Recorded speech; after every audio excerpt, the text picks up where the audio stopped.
Take a shot in the wind. Oh, don't let the little moments go. It all looks brighter when you know. One day you'll look back and wish you had what you have, 'cause every breath is like a piece of gold. One day you'll look back and wish you had what you have, 'cause every breath is like a piece of gold.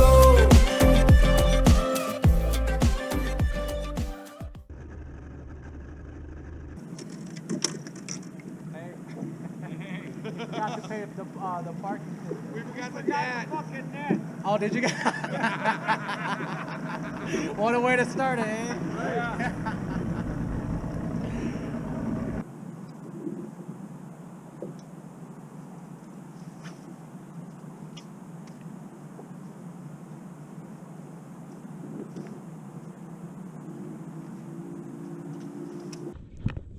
Yeah. Oh, it's a carp? What is this? It's a carp. What? What is this? I can't tell. Oh, it's a small. Oh my gosh. Holy smokes. That's probably a 3, dude. That's almost 4. That's perfect, dude. Holy smokes. Bro, dude, he looked so big. I was like, bro, is that a bass? I was like, That didn't look like a bass. call it small. Like, I was like, that's Dude, it didn't look like a bass. It didn't look like a bass. Holy smokes. Dude, it looked like a freaking, it did not look like a fish. I'm not gonna lie, dude. I was like, dude, that's not a smallie, is it? What a tank. Oh my gosh. Bro, it was so brown. I was like, dude, there's no way this is a small. Oh, sheesh.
Dude, he was running with it already. I was like, oh, sheesh.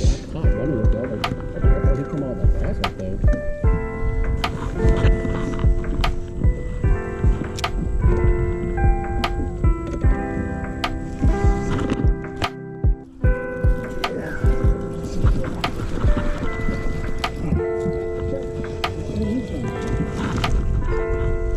Sorry.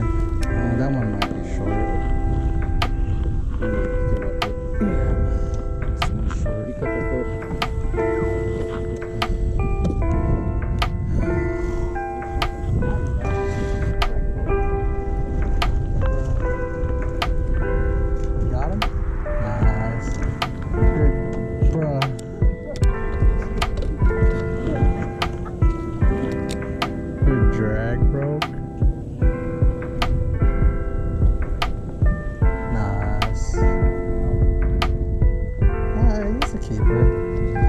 pushing 14.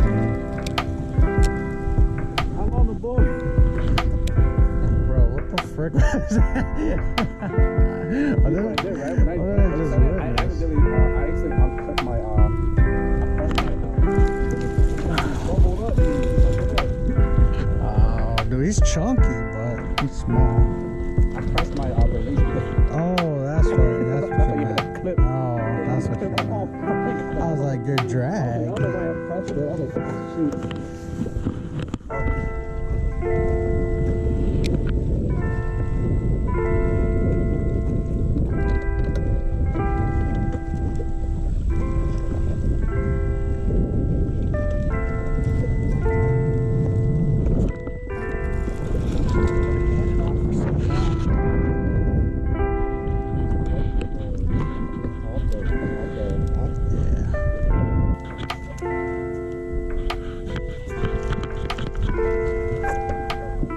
Good one? Hopefully you can net.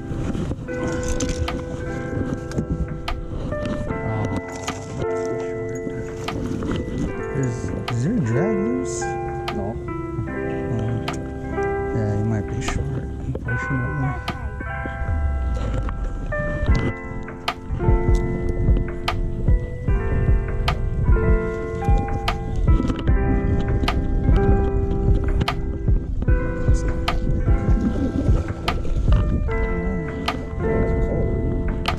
It's like an ounce call.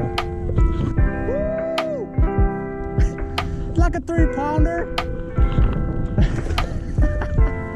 That's a 3-pounder. Well, end of the tournament, it overall was a disaster. I think we probably finished like 15th or 16th out of 18 boats, but in the grand scheme of things, there's always got to be a loser if there's a winner. To kind of give you guys a recap of kind of what happened, I didn't really talk too much during the whole video recording on when I'm fishing. It's hard. I'm trying to get better at communicating while I'm fishing, but it's definitely something that I'm still learning, so please forgive me on that. First day, we only had one fish weigh in, and that was a 3.5 pound smallie. It was miserable because that was our only bite for bass wise. My brother did get a northern bite, but that wasn't obviously the targeted species. However, getting one smallie bite gave us hope. That was about 3 hours in, as I mentioned in the video. It was a struggle from there on over. The hardest aspect about the spots that I was trying to fish was the fact that there was also duck hunters, and I mean many of them were on the stretches that we were on. Like, if you see in the video, the spot that I actually caught that smallie in, there was a hunter in that open channel way waiting for birds to come in, or not birds but ducks. That made it difficult for us because I wanted to fish that opening going up and going down. But the other aspect, another note, is to understand that these hunters are also making noise. They're shooting ducks and sitting ducks, I guess you can call them, in these reeds that these bass are feeding off of. You guys can see in the video that I also put in blow-ups. Like, these fish that were blowing up, there were bait fish literally everywhere on those reeds, so it made it almost like a prime spot for them to ambush. However, with other people there, it probably spooked them to go somewhere else, and that was what I was figuring. Given that come second day, still had a terrible morning. Only had one blow up at like 9 o'clock, and that was up the Wolf River, where I was just honestly experimenting. I think that area is a beautiful spot. I just don't fish it as often for personal reasons, but just getting to know the place a little bit more, it was understandable that it was just as difficult as it would have been out on the lake, because I don't fish it. I don't fish it enough to understand the system. I don't fish it enough to actually understand where these fish are. Not saying that I probably couldn't have figured it out.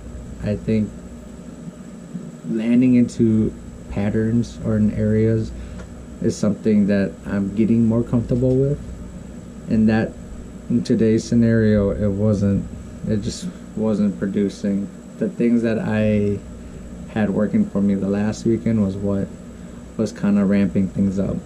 Overall, I was hoping that it was still on that same pattern that I had last weekend, but as you can see from the video, these fish have changed drastically.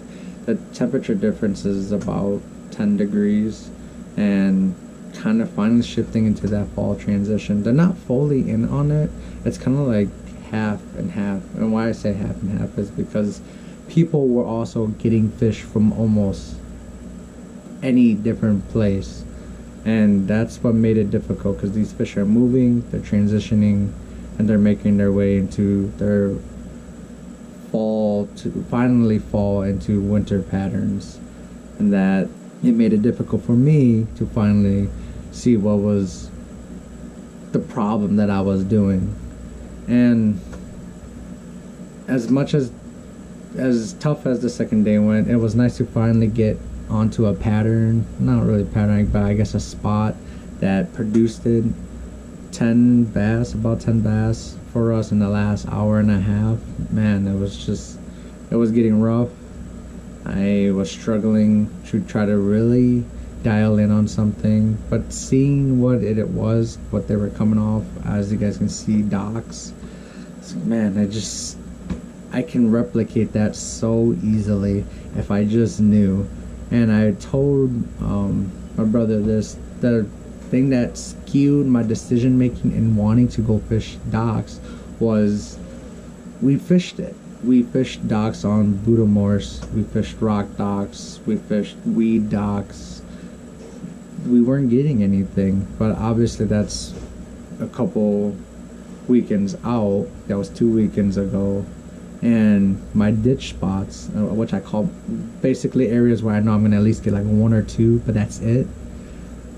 I ran through them all in Buddha Morse, and I couldn't get anything to commit. So it mind boggled me, because the thing I think most people would know about largemouth, people who fish professionally which should know this, is that largemouth don't typically move too far away from their spot that they've been feeding out of.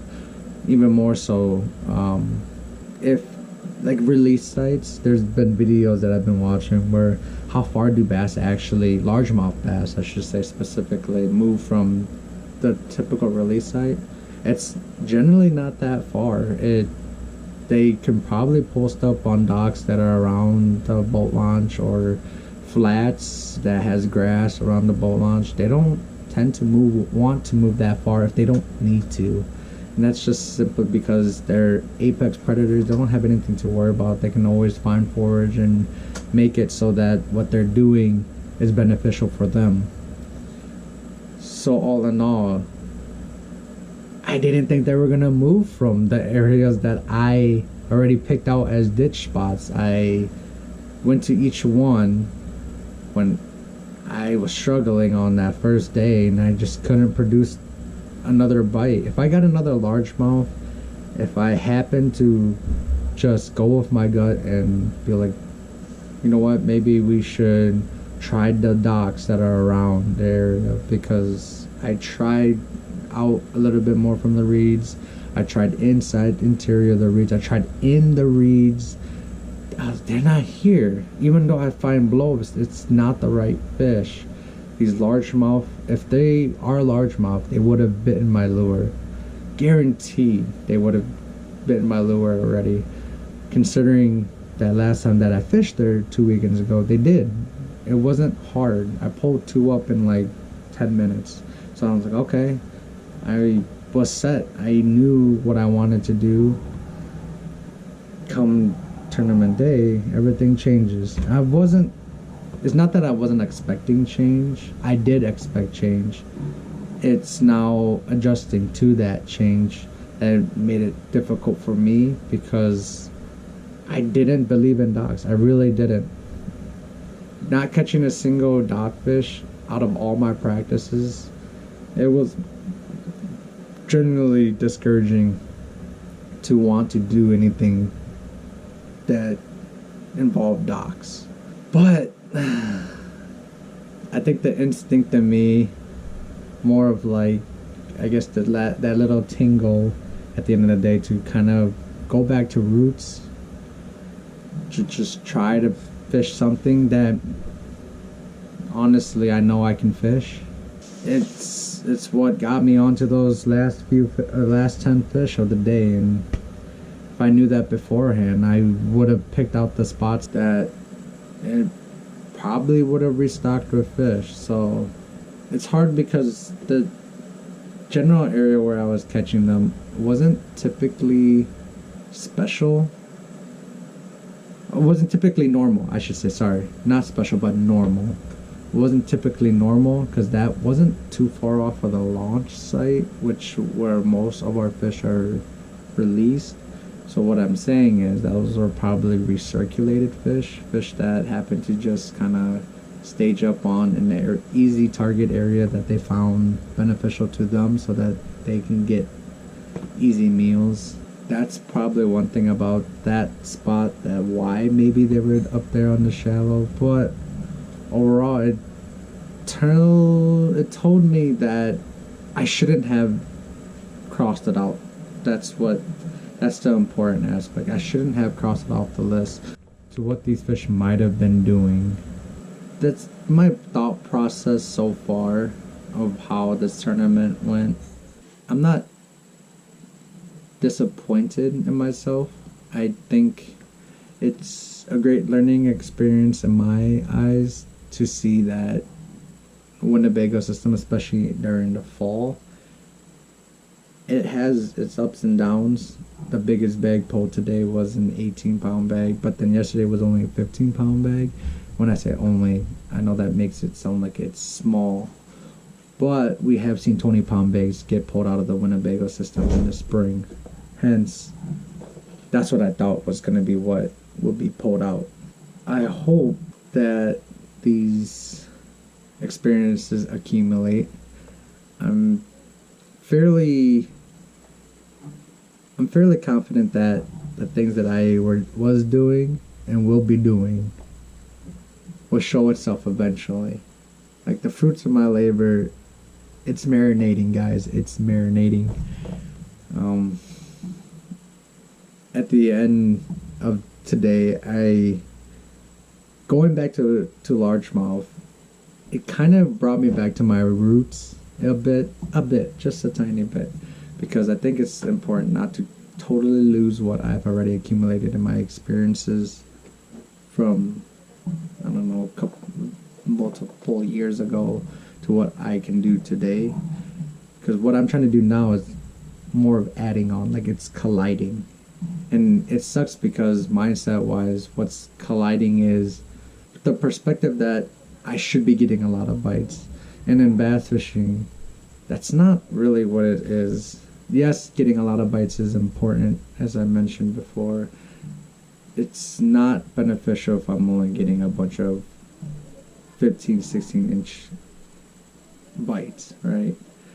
If I'm only getting those 2.5 pounders, I'm probably never going to win a tournament. And I think that's the hard thing about fishing for numbers rather than fishing for quality.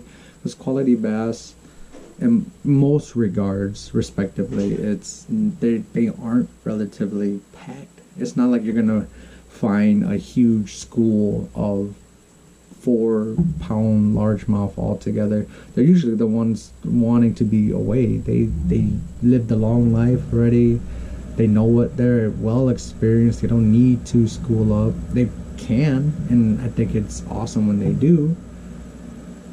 In our lakes, though, these bass are more, the bigger bass are more congregated by themselves, and when you catch them, it's pretty much it. I mean, the 3.5 that I caught, that smaller that I caught, it wasn't running with a school. It was simply doing his job, and it knew exactly how to do it well, and it went out to go do it, and I happened to catch it. And I think that's the mindset of these things, and that's what makes it so hard to try to replicate patterns or replicate a bite that I got unintentionally, right? Because casting out in the middle, I did it in the respect that I can't cast in inside, so why not just cast in the middle and see what I can get? Overall, I made it hard because it mind boggled me of what exactly am I doing that would have given me more bites maybe. And it's yeah, enough of my thought process. Information. I want to share with you guys information that I did, because as much as I can ramble about my thought processing and fishing, I want to give back to you guys. If you stayed this long, you're trying to figure out what was it, right? What was the thing that I saw that was working, and how did it work for me?